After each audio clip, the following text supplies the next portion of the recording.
Well, thank you so much for coming along to speak with me today. This is Shahid Stover. It's such a pleasure to have you in my company. I really look forward to what we're about to discuss. But for those who are less familiar with yourself or with your work, how would you introduce yourself? Well, I'm a writer and a philosopher and social critic, and I'm the author of this book, Being an Insurrection.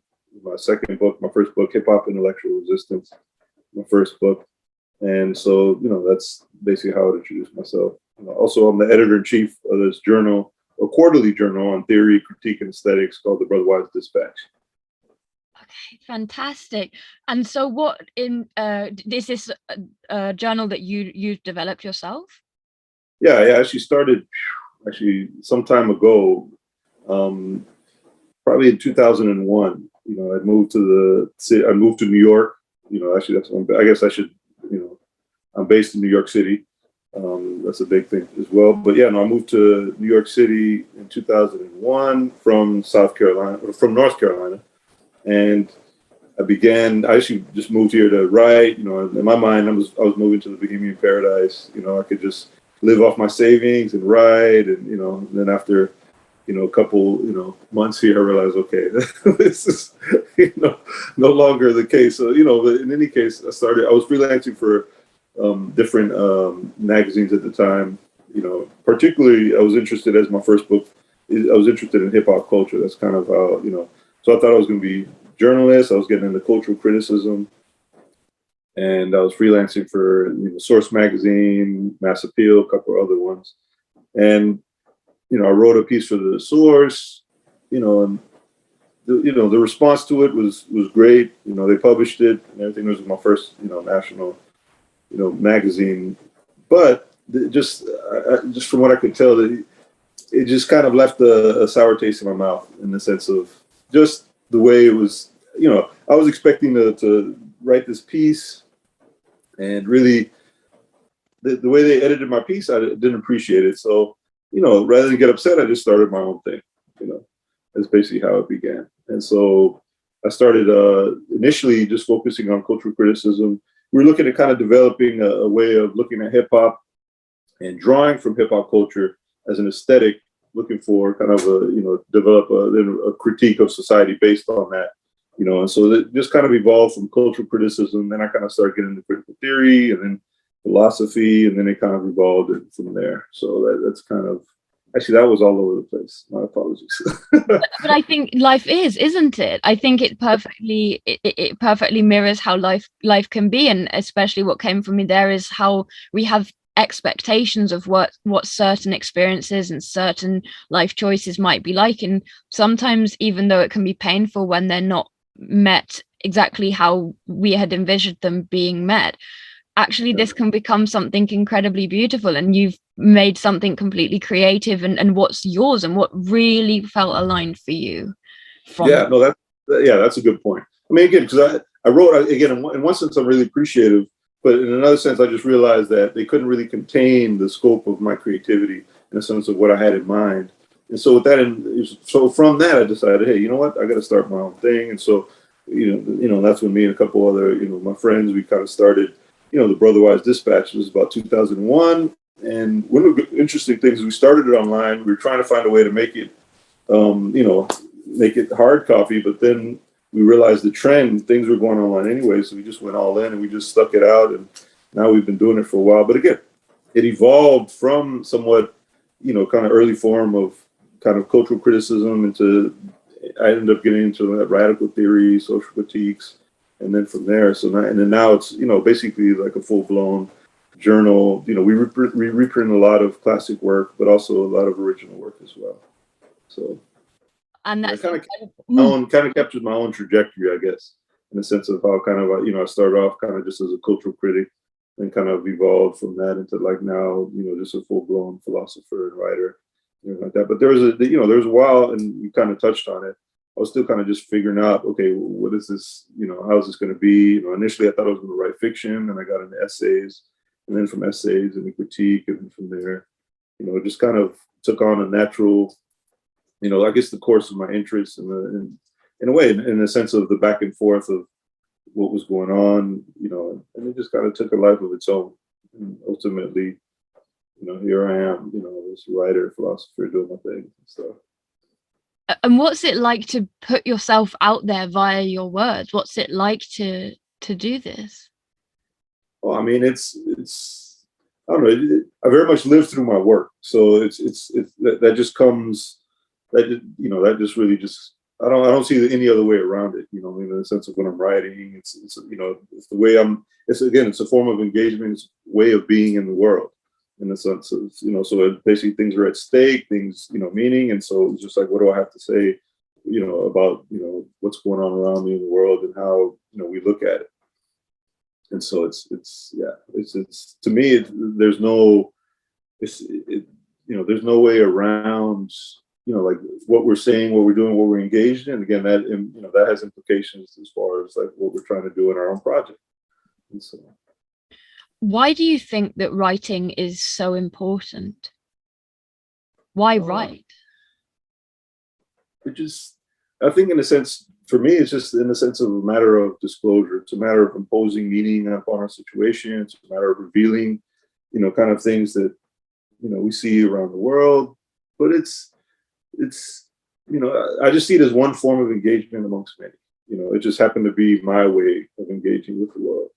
So I don't necessarily see it as having any type of privilege, other than that's really what resonated with me, in a sense of this kind of really way of taking, this is my way of engaging the world, being in the world. And that's really what then ultimately gives, my life meaning, in a sense of a project, in the sense of the way I'm, kind of being out there, dashing forward, taking what's going on in. And so it's, again, it's not so much something that, it's not a privileged way, in the sense of, I'm not sure how it might rank hierarchically with other ways of being, but I don't know, for me, it just resonates. And it's just the way that kind of really, that I chose to kind of be, in the sense of, it gives, I guess it gives voice to my concerns, but it's a way in which I can kind of work, I don't want to sound too altruistic, but towards the betterment of humanity, in a sense of, I guess it's my own way of contributing towards, what I see is the human condition itself, and and patterns, and way of, I guess in a sense of, it's a way of engaging history in a very real sense. It's a very, in a response to history, in a sense of, we respond to the history that we find ourselves born in, and this is one way of responding to that in a very real sense, and almost in a sense of, when you think of legacy, or leaving a mark, I just see it in a very, concrete sense, almost in that sense. Because it is indeed, because we can write for ourselves, we can write in private, and that Yeah. can be just a solo activity, but then it adds something more when we decide to share our creation or our expression wider. Yeah, no, it's true, and I think too. I think this speaks to what it means to be an intellectual, in the sense of ideas, thoughts. There's a certain materiality we ascribe to it. They have a certain meaning. There's a certain importance that we give to ideas. There's certain importance that we give to thoughts, and especially as they relate to then human behavior, especially as it relates to then the possibility of action, especially when you're looking at a situation of, the possibility of different types of action. When you're looking at the world, and you're dissatisfied with the way things are ordered, you're dissatisfied with the oppression you see, you're dissatisfied. It's a way of kind of introducing the possibility of there being a different way of engaging, a different way of looking at the world, and hence a different way of being in the world, not just for yourself, but hopefully for others. I mean, that's really, I guess, what you may be touching on, in the sense of writing as just a form of dialogue, but it's a form of reaching out, and it's a form of back and forth with others who may or may not see things the same way. But it introduces the possibility of coming together, the possibility also of conflict, and that's where the risk comes into play.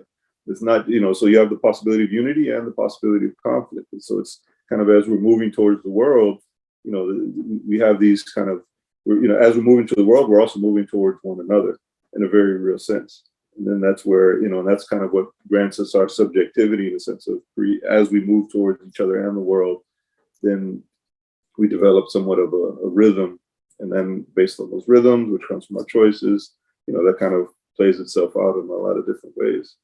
But yeah, it definitely kind of speaks to the importance of dialogue as well. I think if you're a writer, intellectual, artist, even you kind of underlying that, you kind of see or recognize the importance of dialogue, the importance of reaching out, and really kind of communication as the basis of kind of, again, introducing possibilities from which we can then kind of improve the human condition in general. I guess that's really something that motivates me in it's definitely this whole idea of kind of, again, it sounds almost pie in the sky. So it's but just this idea, again, we want to make, we want to improve things. We want to, make things. And I guess from my perspective, I get accused of being a radical, and I've never taken that as an insult. But it's just in the sense of looking at fundamental questions, as far as we're looking at established structures of meaning and really calling them into question. We also have established structures of power. We have to call those into question.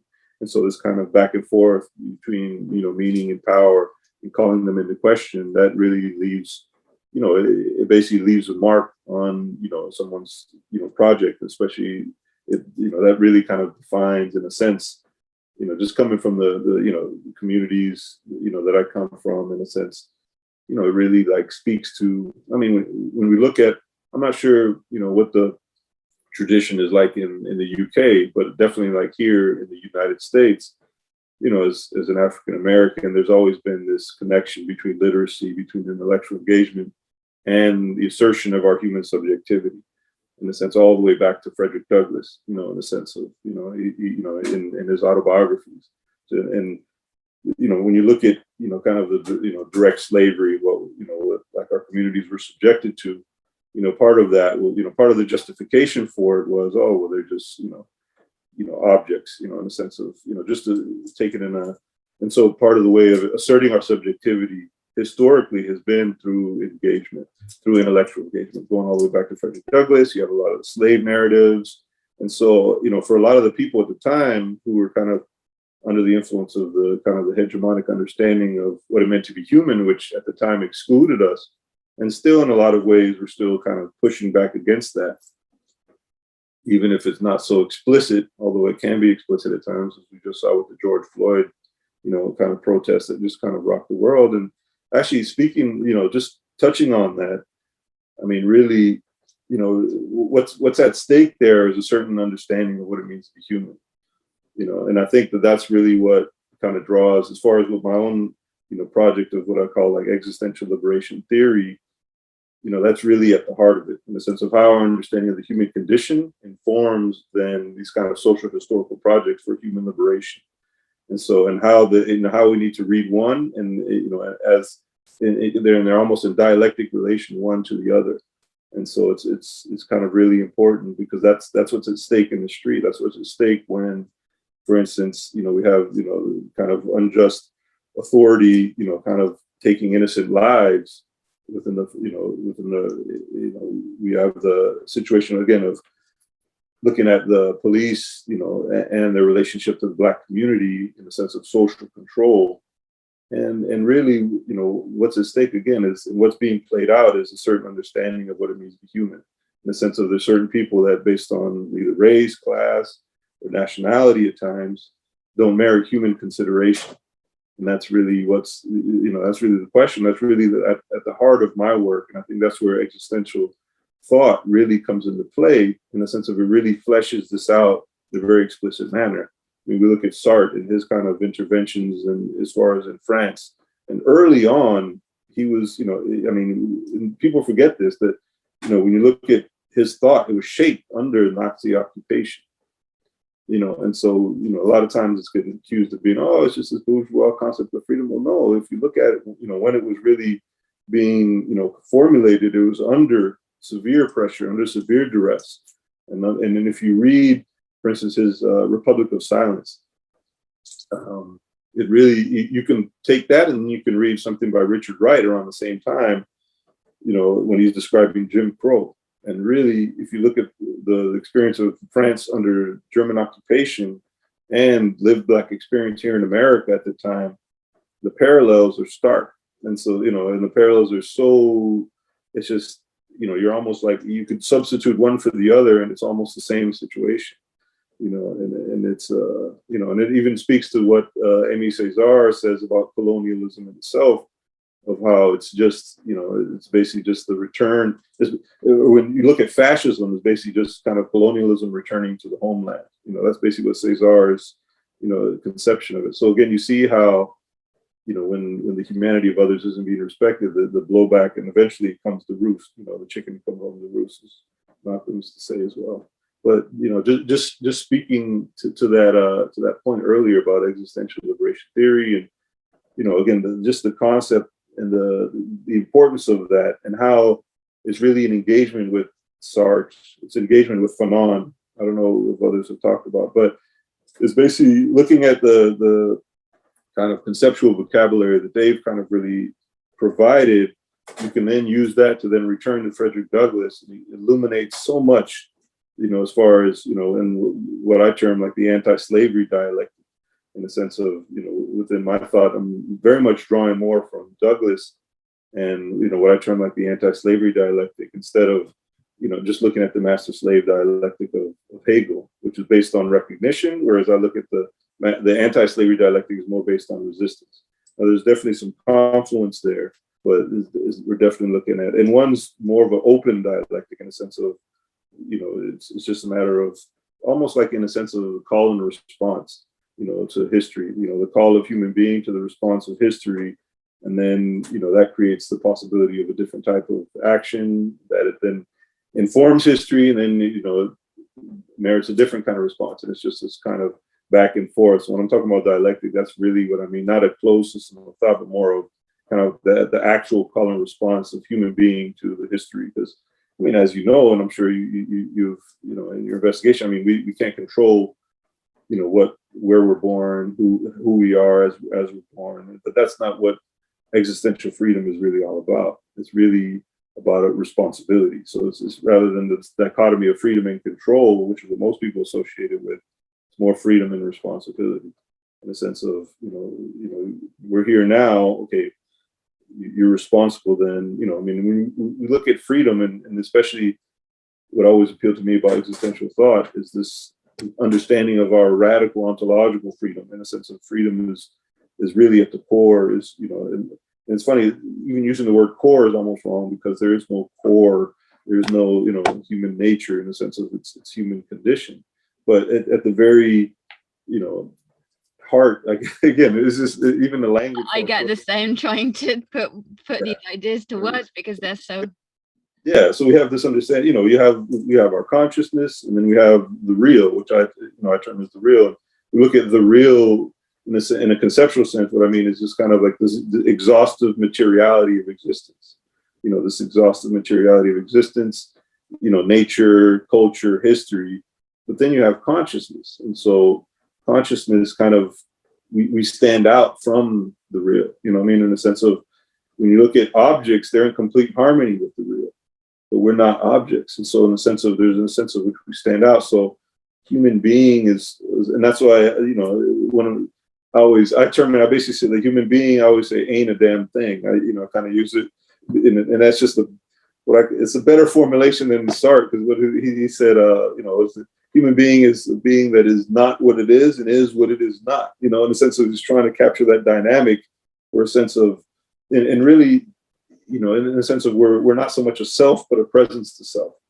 And I think that's one of the that's a really contribution. So when we look at ourselves, we're really speaking about it as kind of kinetic distance of interiority, in the sense of, we look at there's three aspects of that, in the sense of, we're looking at constitutive self-determination, which we were just talking about, in the sense of it's through human being, through consciousness, that we introduce meaning to the world, but then you also have this kind of relentless transcendence, that's also part of consciousness, in the sense of we can always surpass the situated present. And then there's also this kind of spiritual upheaval that's also part of consciousness as another characteristic, is we can always uproot from like our constituted past. And so those three aspects of, this kind of, giving meaning to our situation, always being able to surpass the situated present, always being able to uproot from the constituted past, all these are part of what makes, all those are dynamics of consciousness. And all these are part of what allow us to kind of be free, and that radical ontological freedom. And so when we look at this And then when you are able to approach lived Black experience, you know, in the sense of where you have a situation where systematically, structurally, you've kind of been conditioned to, you know, or you know, structurally, even if it's not explicitly the case, you know, at least, you know, most people, even in the rhetoric, although that's kind of changing, but even, you know, the rhetoric, it really speaks to, well, I'll give you an example is, when we look at the case, I don't know if you guys are familiar in UK, I'm sure it is, but Trayvon Martin, there was this, anyway, he was a young brother, and he got killed, not even by police, but this time he got killed by basically like a vigilante who was in this neighborhood, and he just saw him as a suspect. And he was just going to a corner store, getting some, you know, candy, coming back home, and he got assaulted, ended up, you know, fighting back, and then he got killed by this guy who was, you know, trying to be a neighborhood watch guy. But anyway, he got killed, created quite a stir, and then, you know, went to trial.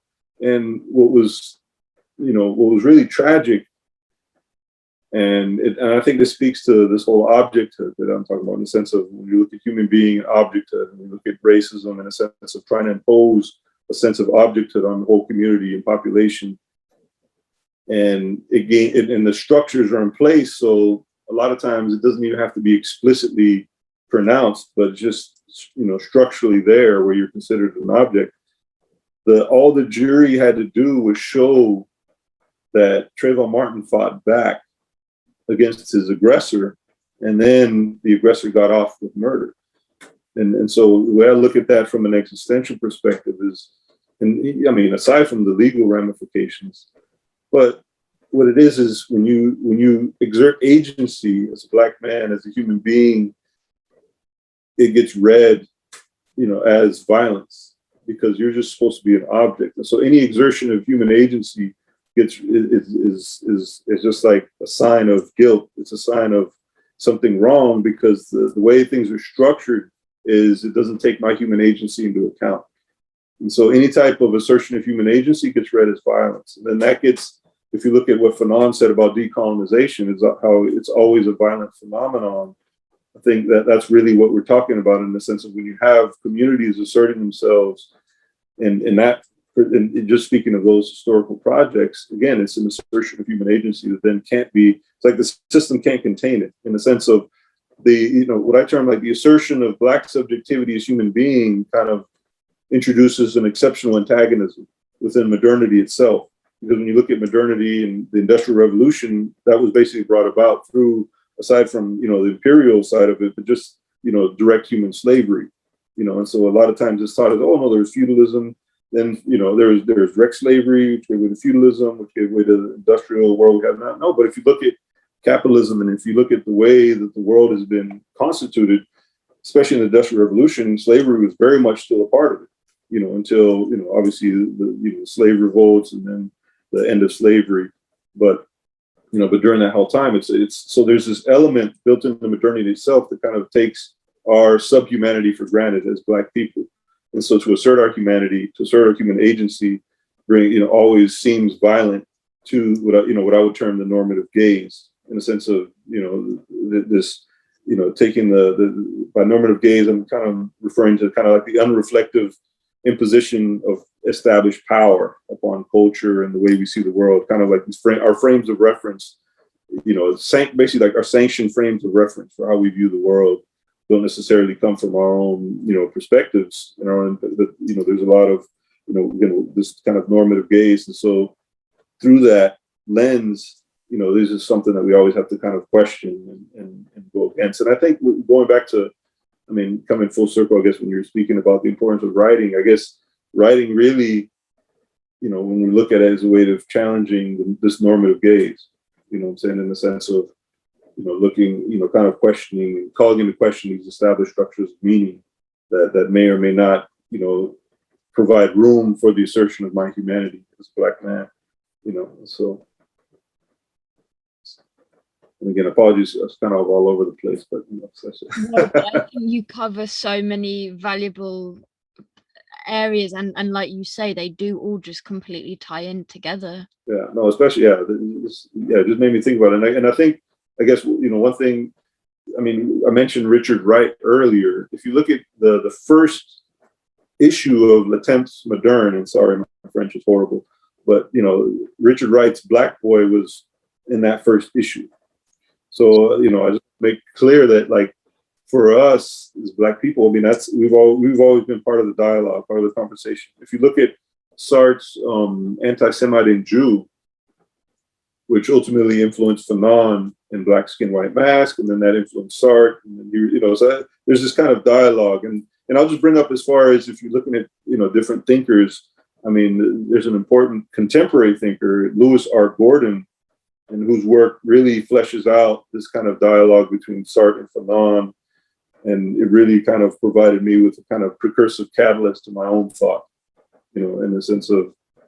And so from there, it allowed me to then return to Douglas with this kind of, way of engaging with Sartre and Fanon, really heavy like that. So, but it was, yeah, so that's, but, oh no, just going back to, no, so hopefully your editing skills will be in full display when it's sober. But no, but just again, there's this, like right from the beginning, I mean, when you look at, first of all, you look at the work of Douglas, I mean, when you read him from an existential perspective, and again, returning to Douglas from Sartre and Fanon, I mean, you really look at this, it's almost like I mean, it's just so clear, I mean, there's this one place where he says, you have seen how a man was made a slave, and now you see how a slave is made a man. I mean, that's just like, I mean, already he's born in this situation, now almost most direst, explicit, extreme of situations.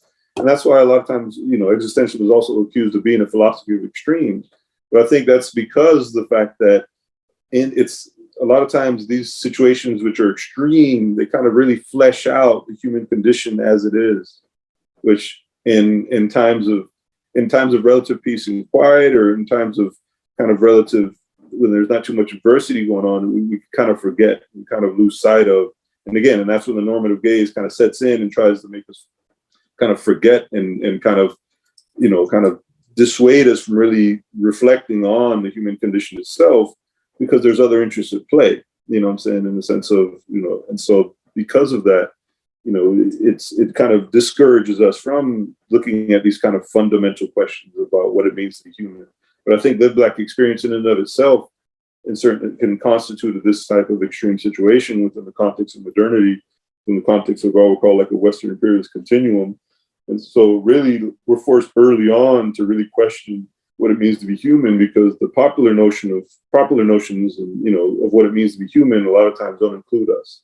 And so already we find ourselves, and so I always bring this up a lot in the sense of, when you're looking at the kind of classic existential situation of, we're human beings, we're faced with anguish, and we're moving from this anguish towards authenticity through our actions by assuming our freedom. That's really sometimes that's definitely a luxury for what I would term those of us who are in the imperial mainstream, be it through race, through class, through nationality, however you want to phrase it. But for those of us, for those of us in what I would term like the underground of modernity, again, through, kind of like the underclass, the underprivileged, the underserved, through race, class, or again, nationality, like the question, especially when we're talking about lived Black experience, is more a question of dread. And so in a sense of, because, whereas on the one hand, you have, again, within the mainstream, you have kind of anguish leads toward authenticity.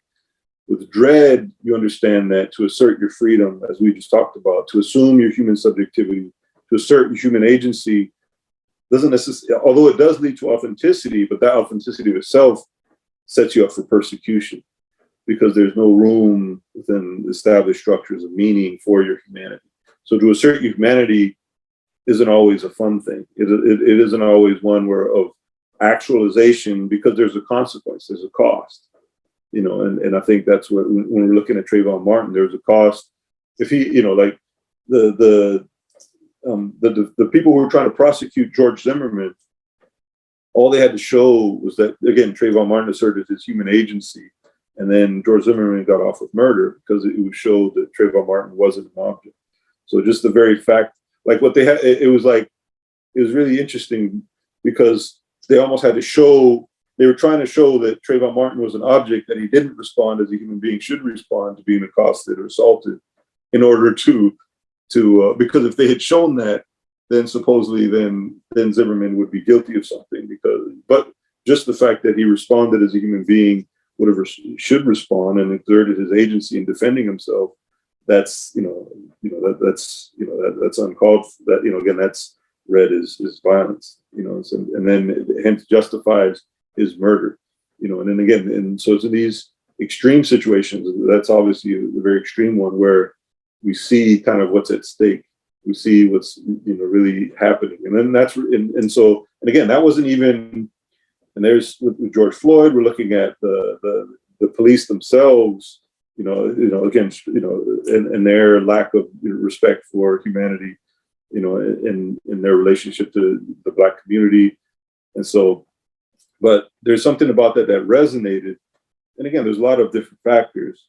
But again, just when you look at the upheavals and the revolt and everything that took place afterwards, the protests, again, there's something that fundamentally, there's something, again, and that's why I always remind people what's really at stake, and that's why it resonates so much with everyone. And so, because it's really about what this human condition is really all about, and so and trying to really reach like a genuine universality, so to speak.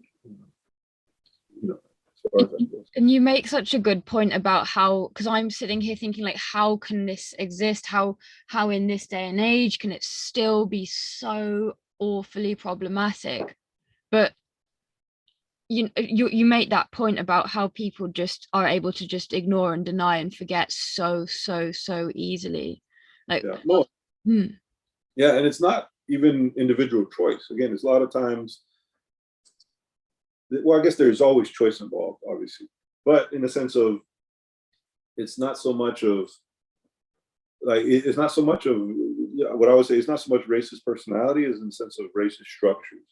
And so these structures are passive and silent. And so it makes it so you don't even have to enunciate your racism to be part of a racist society.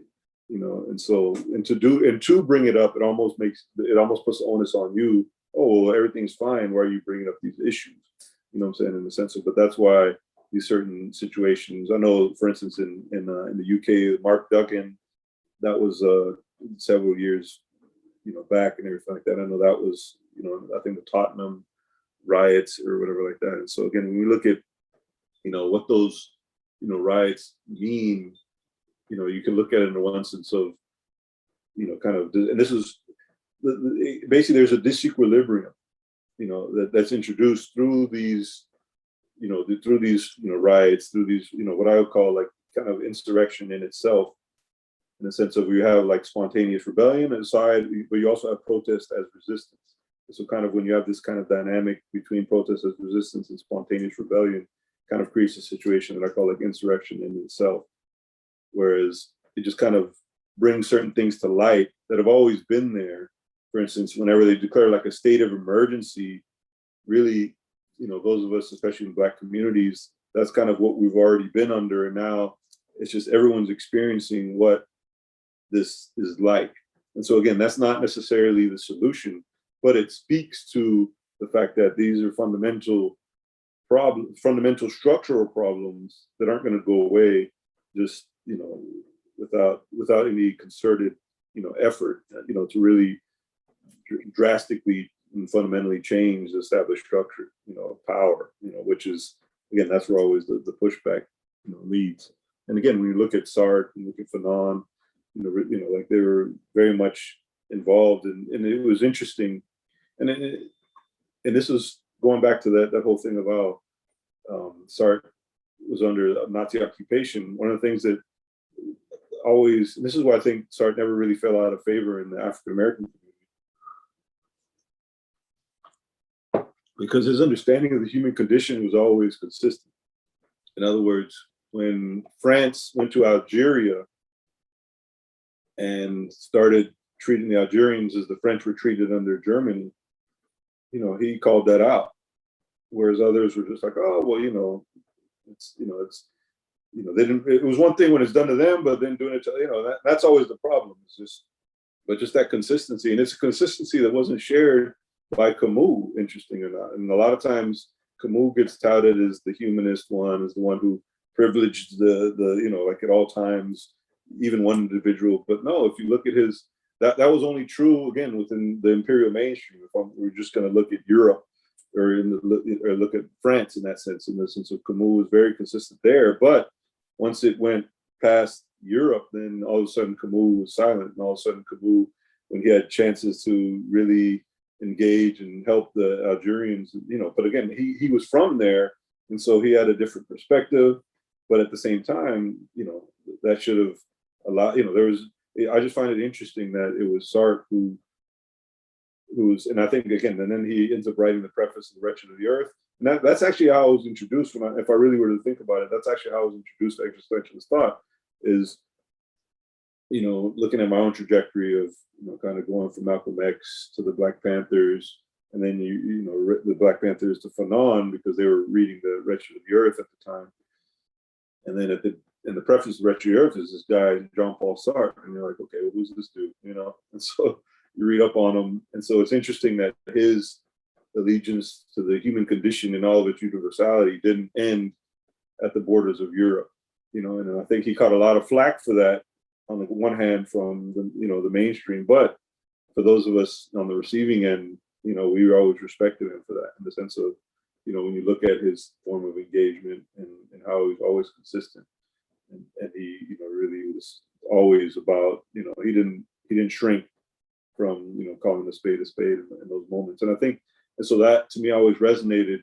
And if you look at his understanding of the human condition, you can see why, like it's very much, again, it's not, it's not based on, these kind of frivolous things, but it's just really the human condition is radical ontological freedom. So anytime that's being challenged, anytime that's kind of being suppressed, he called it for what it is and saw it for what it is. And again, early on, as I mentioned earlier, the Temps Moderne, you have Richard Wright, an early contributor.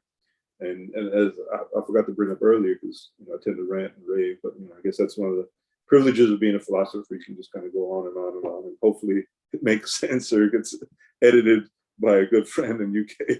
Hopefully, but in his book Anti-Semite and Jew, he basically references a conversation he had with Richard Wright in there, where he asked Richard Wright, he said, so what's the, so tell me about the Negro problem, which is then we refer to, or tell me about the Black problem, as we would say it now. And then Richard Wright was just like, well, there is no Black problem. The problem is with white people, And so in a sense of, it's not a Black problem, it's a white problem. And so it just really, and then that helped him, as far as Sartre, that helped him then write Anti-Semitic Jew, because then he realized, hey, it's not, the problem isn't with the Jew, the problem is with the anti-Semites, what I'm saying, in the sense of, and how they perceive and create this idea of the Jew, in the same way how, if you look at, and so that helped me kind of really flesh out this whole idea of normative gaze, in the sense of it's through this normative gaze that then, almost objecthood gets imposed upon certain populations, others, certain populations merit ethical consideration, they merit, kind of legal redress, whereas others don't. And so how does this get, and so it's a combination of like the media, it's a combination of violence. There's all these different things that contribute towards the normative gaze. And there's one thing that I found valuable in the work of Frederick Douglass, where he talks about, and he's basically explaining how you create a slave and then how you keep them a slave. And he basically talks about how you extinguish the light of education from their minds, and then you continually subject them to violence. And so this is cold. And so I kind of was able to use that as a basis for my understanding of how the normative gaze works today, in the sense of it basically is constituted by this, what I term like a miseducation of soul, and then objective violence, in the sense of violence is so constant, so continuous, so regular that we don't even recognize it, except for when it's being challenged, in the sense of like, we don't see like the violence that the police are doing every day in our communities, except when there's a riot.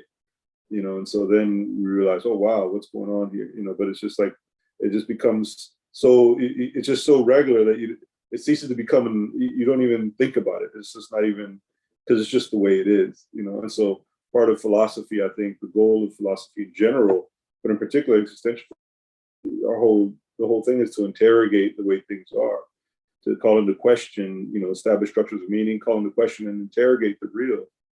And, you know, and especially what I would term like insurgent philosophy, we're looking at not only interrogating the real, but also enunciating revolt.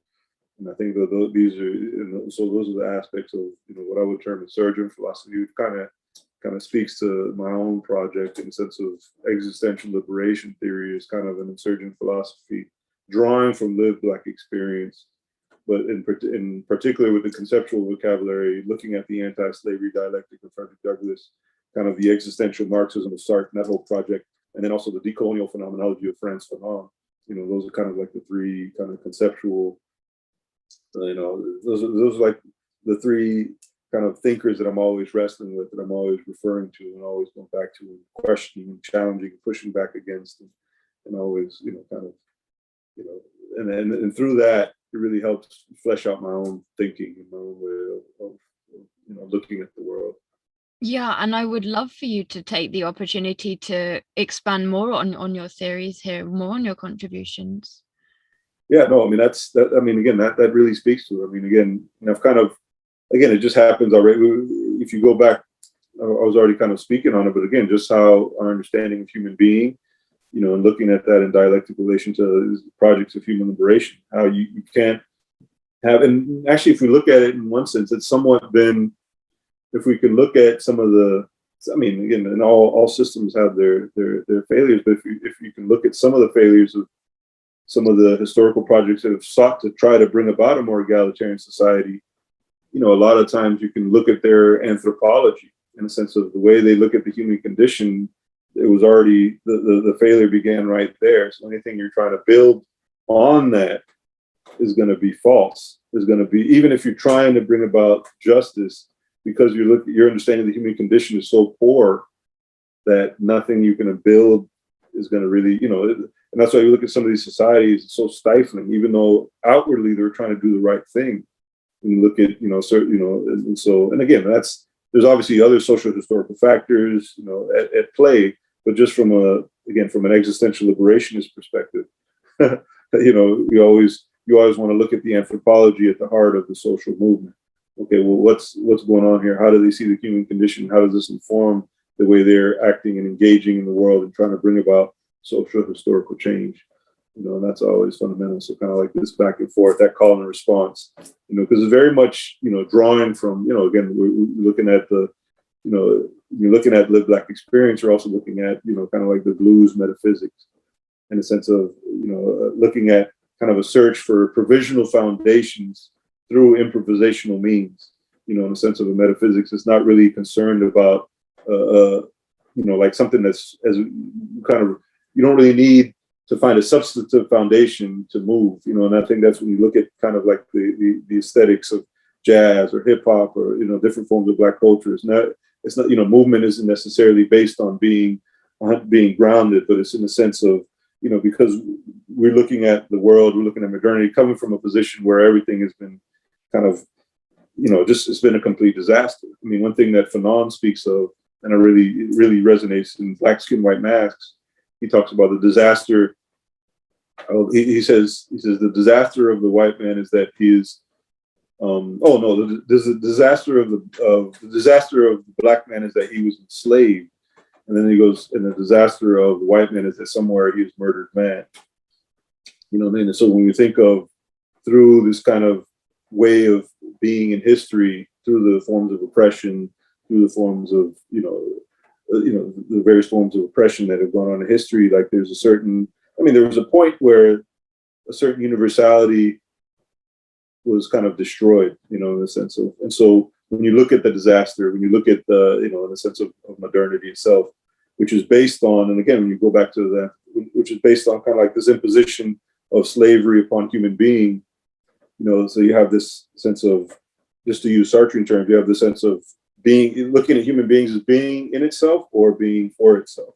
You know what I'm saying? Are you taking the freedom of human beings into account, or are you constituting a certain segment of humanity as objects to go forward? And anytime you do that, like those kind of things need to be called into question and need to be challenged. So. It takes courage to challenge, though, doesn't it? It takes courage, because like you Yeah, were saying earlier, everyone is kind of inclined to just say, oh gosh, yeah, no, I can see why that's problematic, but actually it's not really impacting me yeah, directly, and so it's going to cause a bit of a ripple if I try and change anything, and I don't really know if I want that in my life.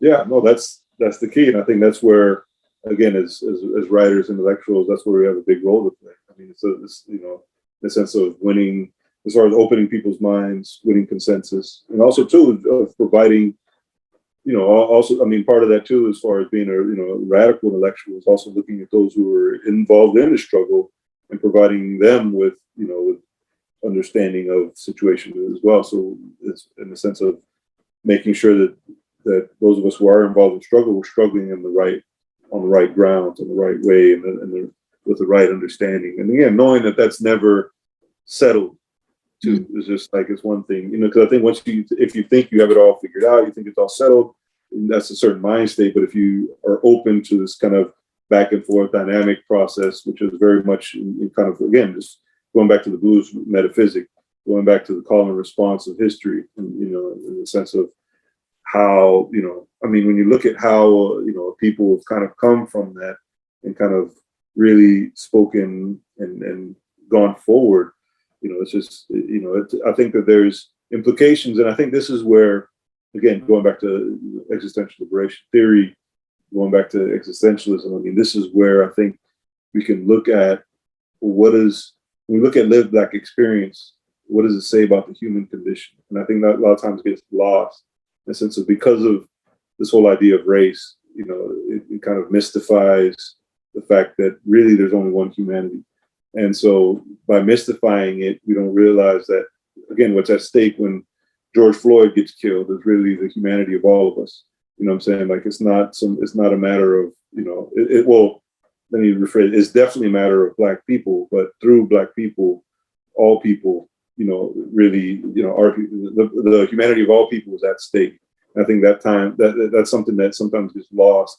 And again, that's something that I think that an existential thinking, especially when you look at Sartre and Fanon, has always been really good at, in the sense of really capturing and fleshing that out at a very fundamental level. This kind of solidarity, you know, across so-called, you know, race, which is basically, we know, the construct, and it's basically what I term it almost like a rational signification of subhumanity. When you think of terms of race, it allows you to then distance yourself. It begins that process of distancing yourself, and, you know, and you forget that that's a very recent thing, that it only came about through the conquest of America. You know, like, that didn't happen. There was no such thing as race before 1492. You know, like, there's, you know, that's really when, okay, we got to come up with a way to justify and explain why we're doing what we're doing.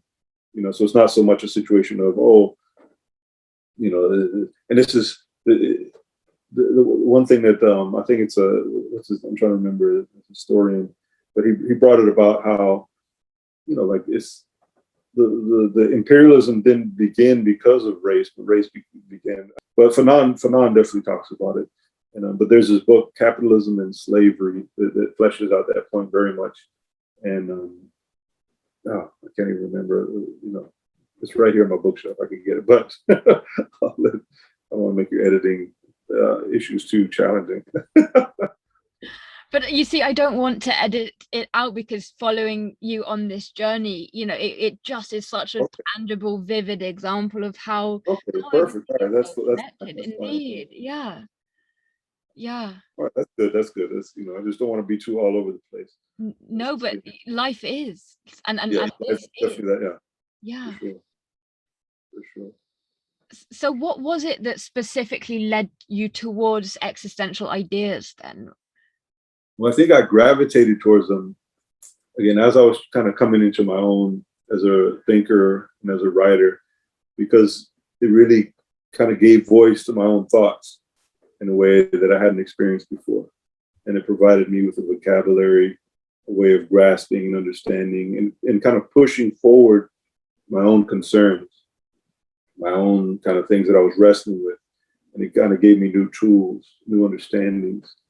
new ways of grappling with, with this. And so that, so that's really what kind of drew me in the sense of to, existential thought in that sense, because again, it's speaking to the relevance of the human condition, before all else, with that in mind. Again, and so when you're talking about that, that really speaks, again, it really speaks to kind of my own concerns, this kind of my own, projects, especially looking at kind of challenging, oppression, challenging historical injustice, looking at the structural root of a lot of these things, as opposed to, because it's not a matter of, I was trying to speak on earlier, and really, we're talking about kind of the wanton police violence and what's happened, with that.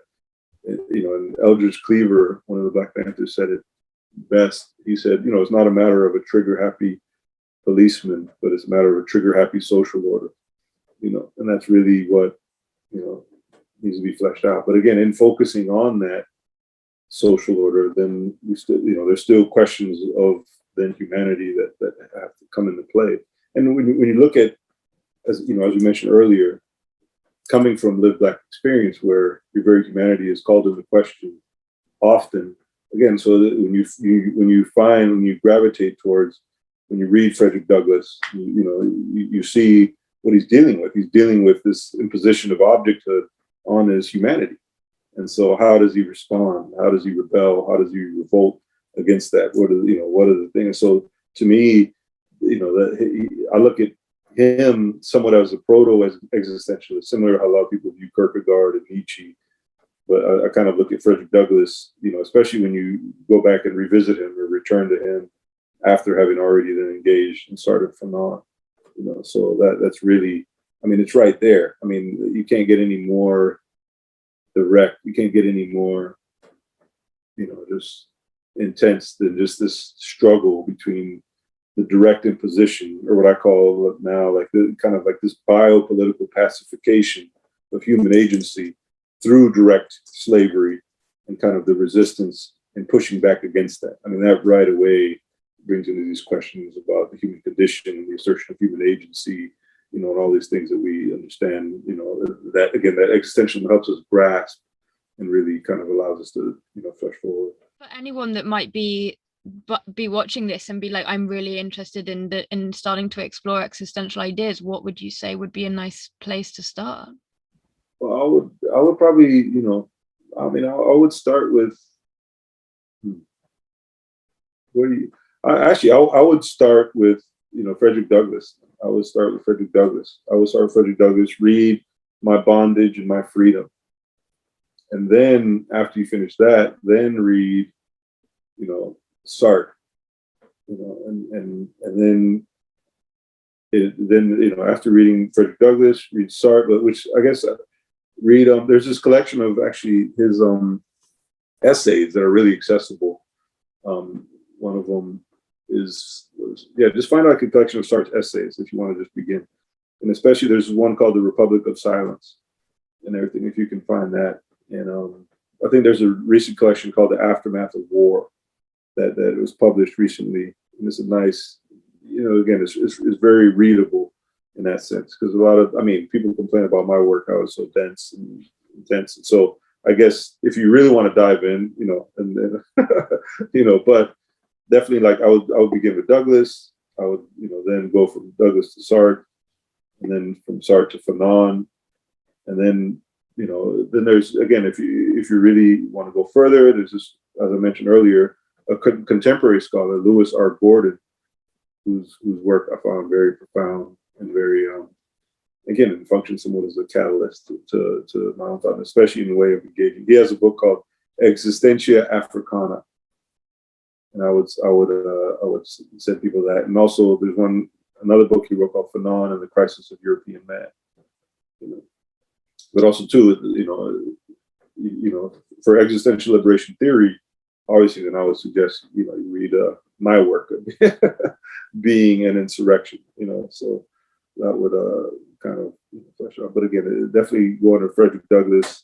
And again, really, when you look at Frederick Douglass and you look at it in the light of, here is, from the light of the human condition and its kind of, resistance against, slavery and all that entails, I mean, everything else that we're experiencing now in terms of objectification, you can kind of, I mean, that's at its, when you read that, that's kind of at its most extreme, and now everything now is kind of, we're dealing with the after effects, the kind of remnants of that. But that's really, it's like going to the heart of the volcano and stuff. When you look at that, because right there again, you have this kind of imposition of objecthood upon human beings. And so, what does that look like?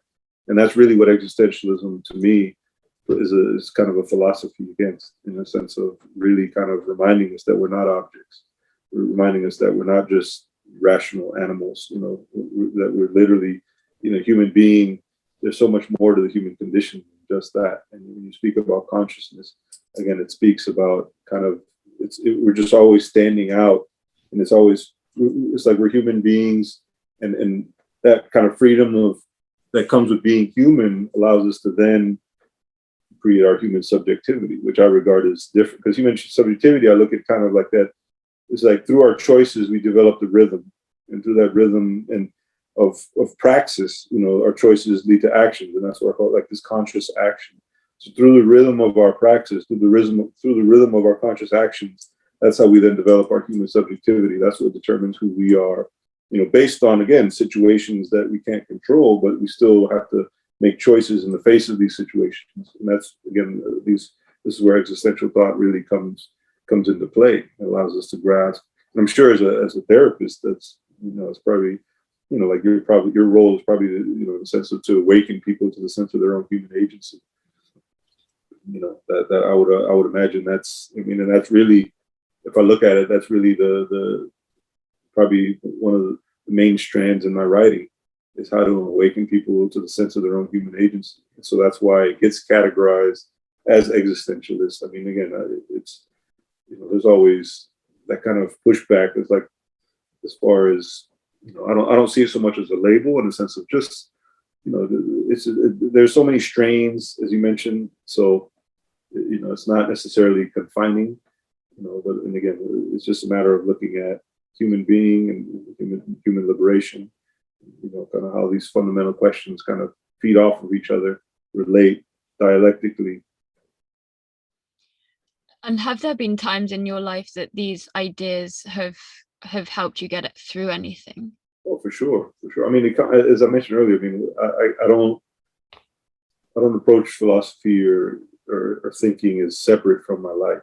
So these are things which, if like if I have, like I don't know, I wouldn't find any value in it if it's not something that I really, if it's not something that means anything to me, if it's not something I see value in, then, again, I'm not about all these like academic head games, as far as, like I said, there's really has to be a relevance for my own lived experience and the way I engage in the world. And I mean, we can look no more recently than this pandemic, in the sense of early on, before the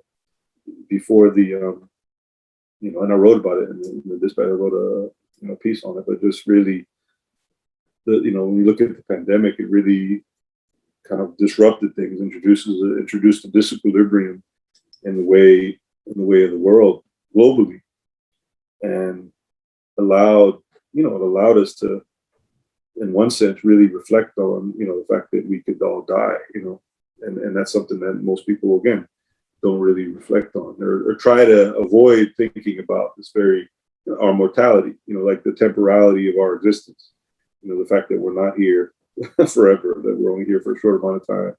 And so, just the pandemic in general, again, you have to be open to it, but it introduced some possibility of really having to reflect, like, wow, I could go out on the subway, come back, have this virus, and I might not be on the earth for much longer. So what am I doing with my time here? If, like, how do I want to, what kind of legacy do I want to leave? What kind of human being do I want to be? What kind of human community do I want to be part of? You know what I'm saying? What are these things?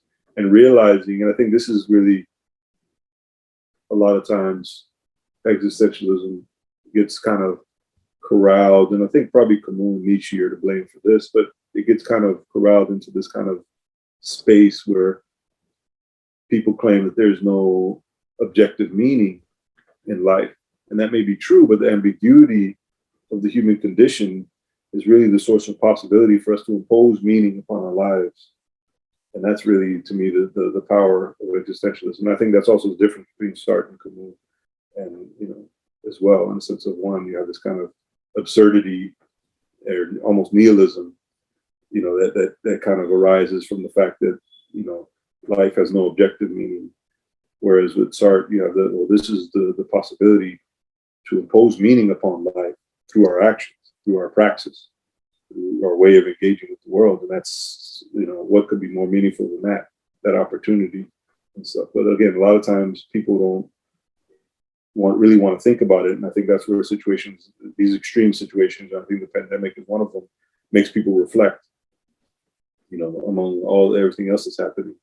I mean, obviously it makes people reflect on, what this human thing is all about.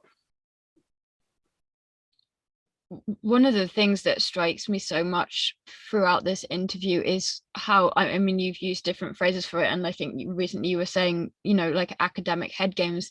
It's not just that these ideas are available, but it's also about, how and when they're shared. And I realized that if I'd gone through through the lens just of my university, just of my training academy, yeah, I would only be aware of pretty much the classic existential thinkers and the white existential thinkers and the whole world of Africana existentialism, Black existentialism. I'd be completely oblivious. I think there's one book by Lewis Gordon on the entire syllabus of a 4-year course. And what does this say? Yeah, it really, really bothers me, especially conducting this project. There is so many voices from all areas of the globe in this field, and yet we have to not just be open to these ideas, but like you were saying, critically questioning where we're seeking these ideas from. Yeah, no, for sure, and I think that's healthy, and I think that's important. And again, you can't, you can only deal with what's in front of you. And, at the time, you can only but as you expose to things, then you become responsible for what you're exposed to and how you respond to them. You don't have to necessarily beat yourself up, because you're making moves and doing what you have to do based on what you know. And again, it's not in the sense of, I mean, again, returning back to, Frederick Douglass, he was born a slave, but he didn't remain one. And so how does that happen? I'm saying? And so in the sense of, what takes place, what happens when, we look at the revolt against human slavery as the basis of thought, as the basis of theory, as the basis of philosophy. So that's when we get into questions of, again, what I would term existential liberation theory, in the sense of, because you're looking at it in such a naked way, like you can't control what you were born into, but now that you're here, you're responsible for it. You know what I'm saying? And so how you engage in the world, regardless of whatever, whatever you come from, what your story is, now you're here. And so going forward, you're now responsible for that. You know what I'm saying? So I think that's one of I think that's what's really beautiful in the sense of, especially with respect to lived experience about, existential thought, is that it kind of refuses, at its best, it refuses to allow us to forget. And again, I think that, it refuses to allow us to forget really what's at stake in everything that we do. Yeah, absolutely. How can these ideas help, kind of generally speaking, with people's well-being, with people that are struggling in the world? Well, that's a tough question, because I don't know that. I think it's good that you're involved in the therapeutic aspect of it, but I guess as a writer, as a philosopher, I have different, I don't know, different things that I don't know that. Well, I think anytime you can kind of really come into your own and really reflect on the human condition, really come in a sense of, again, be awakened to your own sense of agency. That's always healthy.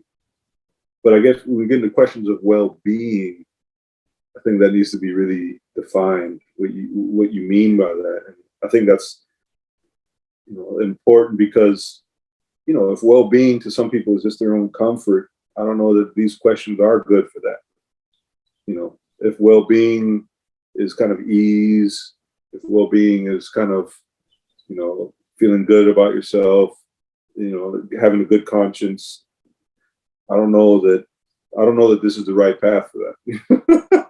Because again, once you go on this road, you start opening up doors, you start looking at things, start questioning the way the world has been presented to you, to us, to the way when you realize the connection of the way we see the world isn't necessarily our own, but a lot of these frames of reference have been given to us by established power, and they have certain interests. Things don't look as rosy. But then, in the face of all this, in the face of this kind of, in the face of kind of this disequilibrium that this type of thinking might introduce, how then do you respond?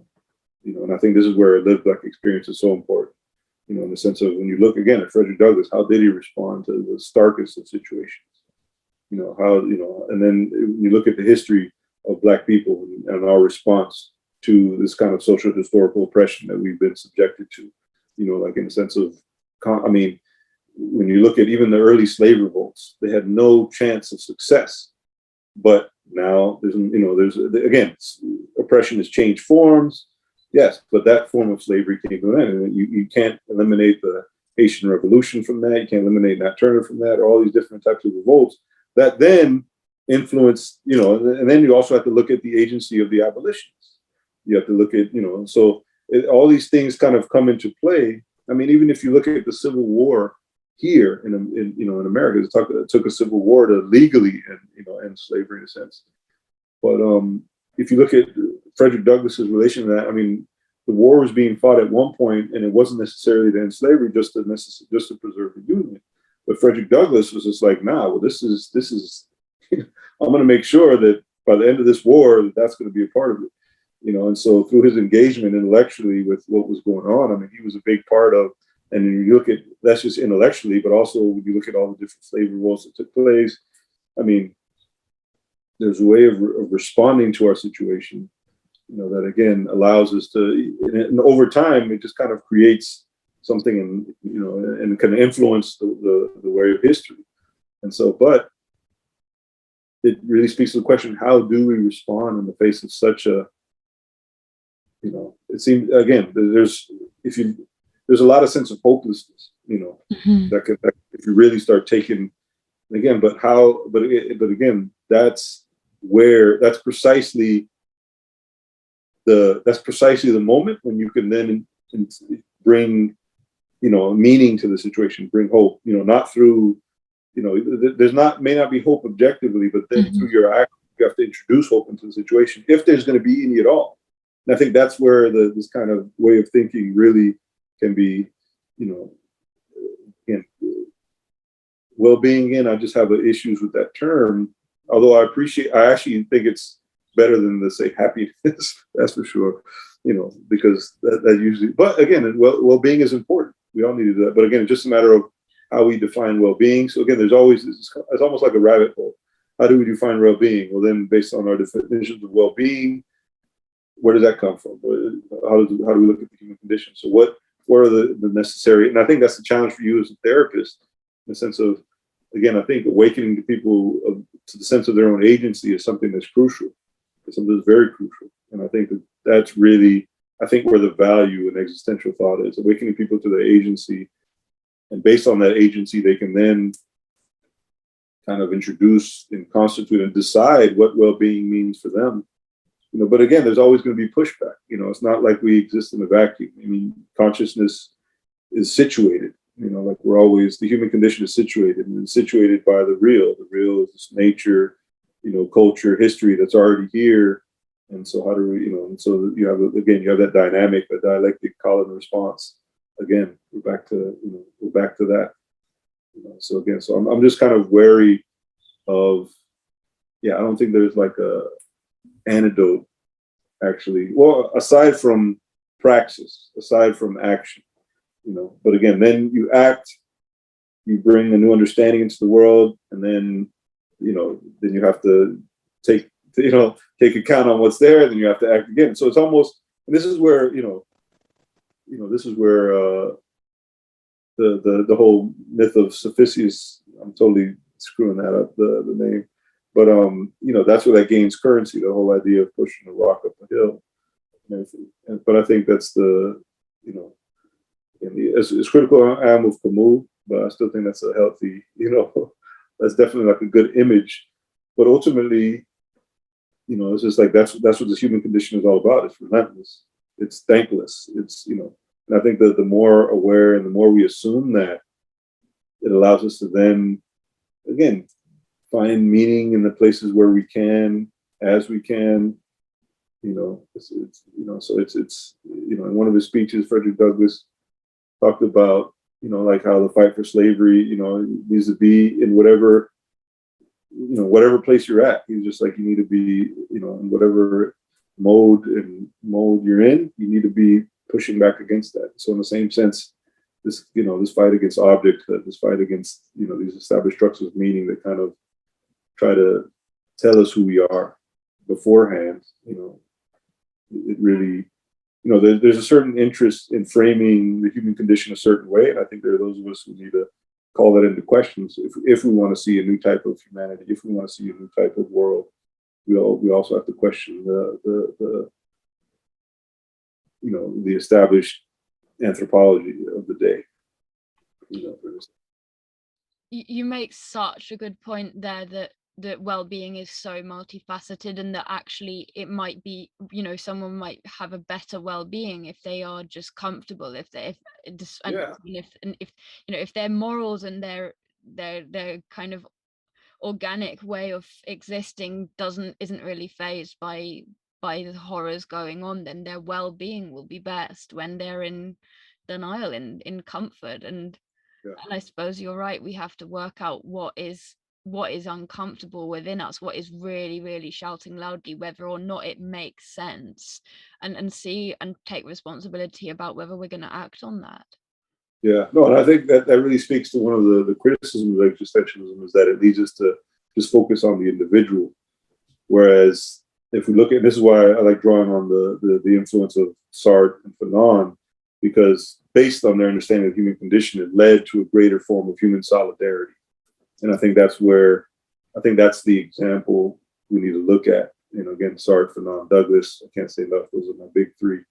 But those so I think that's really where we look at it. And even if we look at, again, what it means to be human, the human condition itself, and this is something Fanon says, man is motion to the world and toward his like. And so, when we look at that, I mean, human beings, that's what the human subjectivity is movement towards the world and movement towards one another, so that right away, the human condition itself has a social aspect of it. You know what I'm saying? No one is, even though, there's this kind of, this whole idea of being born alone, that's actually not accurate, in the sense of, we're all born, we have a mother, we're born through this kind of struggle of woman into the world, and that intersubjective resonance right away, actually Cornel West likes to talk about it. He says it's the love push that gets you out, regardless of how you feel about your mom, over time, once you're here. But in that moment, it's really that push, that's what got you out in the world. So really that kind of, and so when you look at that as, there's all these other formulations, we're thrown into existence. Yeah, it's true, but what throws us into existence? We're already social beings right from the very beginning, because none of us come into the world on our own. And so right away, there's this type of what I would call like an intersubjective resonance that exists, and it's through that resonance that then we begin, and that's how we come into notions of like what this is all about, and that's where it all begins. So it's not so much. We need one thing that needs to be definitely like correct is we have to stop thinking of ourselves as being in isolation, because even and as a writer, I know this. Like I'll go to a cafe, and I enjoy a lot of not so much now, but because of the pandemic. But before, like it would be packed and so much going on, but I would be able to just go out and get my writing done. So, but there's something about, so even like my solitude, solitude is different from loneliness. You know what I'm saying? In the sense of, And I think that's really, and so some people are experiencing a deep sense of loneliness, and that speaks to other things. But when we talk about solitude and just kind of, I think that existentialism gets a bad rap, or maybe it's just not a necessary, challenge. But again, all things have taken, you can definitely take existentialism and use it to kind of just decide to go into your own self, and so that can happen. And I guess again, like all tools, they can be misused. And so I don't think existential necessarily leads towards the thing. But if you're, but it can provide, and this is where, it can provide a way of looking at the world that's very fulfilling, very meaningful, but it doesn't necessarily do that, I would say, in and of itself. I think, because it's always interpreted through a human being, and it has to meet them where they are. And that's the point. And that's the point of existentialism. I think that's what so many different thinkers, writers have always tried to bring that about. If the better ones, I would argue, that there's no way out of that presence to self. Again, you're not like a self trying to discover who you are, but you're always present to what that self is. There's always this kind of kinetic distance of interiority with what goes on. So you can always, again, impose meaning on your situation. You can always, uproot from the constituted past. You can always surpass the situated present. These are all because of consciousness, because of the way consciousness is, and because it's through consciousness that meaning comes into the world. And so like you are, like you said, that's never not a part of what this is. And it's not the situation of, and again, of, the Cartesian formula of I think, therefore I am, because he's trying to create like a thinking substance. But the fact is, we're not even substance whatsoever. It's just this dynamic of consciousness and substance, like it's really, and that's what I like about Sartre's formulation, sense of being in the world, in a sense of it's this intentionality towards the world that's again, you can't ever, that's irreducible. And that's, when I look at, when we talk about, human freedom, when we talk about human being, it's really, human being is basically like the irreducibility of human agency and its irreconcilability with the real. And that's, basically what I look at when I talk about the human condition. That's basically at the heart of what it is. That's where we have to begin, because our human agency is irreducible. And you can look at that, again, if you want an extreme example, go to Frederick Douglass, born a slave, born a supposed object, and even in that situation, he had agency. So if he has agency in that dire, most extreme situations, then what can you do in the face of whatever you're facing, so that's and again, and just looking at, again, the protests that happened after the George Floyd, situation. I mean, that to me was so important on one sense, because it showed people, I mean, it was a diverse group of people all over the world, but choosing in the face of a pandemic, like, cause at that time, it wasn't clear that being outside was any better than being, it was still a lot, that had to be figured out, but people still chose in that moment to stand up for something. And so to me, when you look at the existential implications of that, it's powerful. It's powerful about what it says about, human solidarity and the possibilities of that, and what it says about the fact that, this kind of the fact that it resonated so much. And in the face of the pandemic, they still chose to go out. We still chose to, challenge, what needed to be challenged in that moment, these different forms of oppression and stuff. And again, it doesn't necessarily mean that it's over. It just speaks that this is what they called for. And then again, then you have the response by established power, and then you have the response. So again, this call and response is it's not finished. It's not like that's sufficient, but it's definitely fascinating when you look at it from this perspective, as far as what took place, especially when we're talking about the isolation of of individuals, and again, through action, you can kind of break through that through praxis, so to speak. And I suppose we kind of almost come full circle to what we were speaking about at the beginning, about why dialogues, whether they're written, whether they're spoken, why they're so important, because you have to continue engaging, you have to continue caring, because too easily is everything forgotten. It's all really, really high energy, really, really Yeah. massive and powerful, and people around the world are absorbing it and feeling it and wanting to act on it. But it, for the massive proportion of people who then just kind of get over it and just move on and stop caring and stop talking, that's when nothing changes. That's why systems stay the same. Yeah. No, for sure, for sure. That type of dialogue, and again, it just speaks to there's so much possibility out there, but you have to engage. You have to engage. On the topic of dialogue and communication, it has really honestly been so eye-opening and so moving, and really meaningful to speak with you today. Before we close the interview, I do want to offer that is there anything else that you were kind of compelled to share or that you wanted to add? No, I mean that's I think it has a life of its own. You know, I didn't yeah. I mean I was again I just would definitely recommend people check out some of the thinkers, but yeah, if even if they're drawn to it, like I said, it's not easy and it's not something that you know it might not be their bag. It might, but because it's challenging, and especially when you look at the implications, and especially if you're going to really take it seriously in the sense of re-examining your life, in the sense of challenging the normative gaze of established power and trying to interrogate established structures of meaning.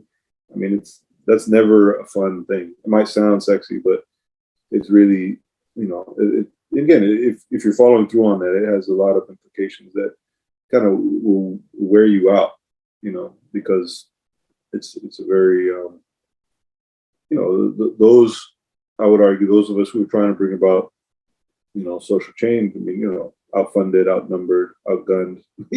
There's, so the odds are not in your favor. If you decide to, try to, bring about fundamental historical change, in that sense, regardless of whether you're writing, regardless of whether you're in the streets, regardless, so it speaks to, you kind of touched on it, speaks to the type of courage. It speaks to the type of necessity of the type of looking at the world, and again, introducing meaning into the world through your actions if you don't find the world as reflective of what you want it to be. How do you keep going?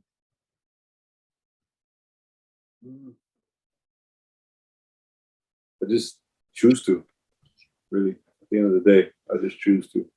Yeah. There's, that's, I mean, again, we're not individuals, so I find support from my friends, my family, like, even this, like, I feel like I've made a friend, and, like I definitely, like this type of engagement is invaluable to me. Like just reaching out, like out of nowhere, I get an email from you, and now we're having this important dialogue.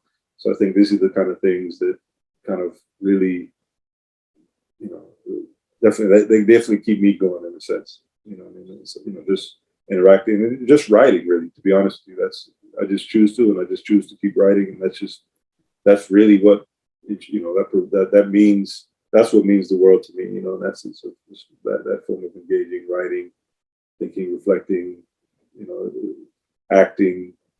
All of these, have their role, organizing with others and stuff. So yeah, there's no, again, that depends on each person. There's no one thing, but ultimately it's choice. You decide to, it's agency, it's decision. You based on what you see as valuable, based on what you want to see, you have to decide to do it. It's not going to be done for you, and it's not going to be established beforehand. So there's that great scene there's, I don't know if you're familiar with the Matrix trilogy, but at the end of it, there's Smith, who was this agent. He's kind of, he's able to replicate himself, and he's replicated himself many times, but he's just kind of, it's interesting because looking at it from one perspective, it's just kind of this cookie cutter way of being, really kind of boxed in. But that type is what's replicating. And anyway, he's in this flight struggle with Neo, And he's literally to the point where he just keeps knocking Neo down and just giving him the business. And but Neo keeps getting up, and he keeps getting up, and then finally he asks him, and he's just like, what's, why do you keep getting up? It's, my victory is inevitable. He keeps telling him, because he represents kind of like the robot mind and stuff. And Neo just keeps, he says, I choose to, and that's really what it comes down to. It actually speaks to something my grandfather told me once. He was when he referenced it, and he basically said that you don't fight injustice because you're going to win. You fight injustice because it's injustice. And so that always struck me. And so that's really what it's about. You don't want to. I mean, obviously, you have to use pragmatic methods, and you want to be effective. But you're not in it because it makes sense necessarily. You're because the odds are in your favor. You're not in it because victory is assured. You're in it because without your involvement, defeat is definitely assured. But it's basically again. But I think that speaks to the choice. And I think as far as again, you don't fight it because you're necessarily going to win. You hope to win and you plan on winning, but again, you fight it because it needs to be fought. And so that's a whole different mind state, So, What a powerful note to end it on, Shahid. Thank you so much. Yeah. oh, thank you for having me, and appreciate it, and especially in the beginning. I hope you. Whatever, it's all good. Thank you. Yeah, it just took me a while to get going this early in the morning. I haven't had my green tea yet, so usually that's what I'm not a coffee guy, but I drink green tea that gets me going. So started. But no, it was a pleasure meeting you. Thanks for having me. Thanks for the interview.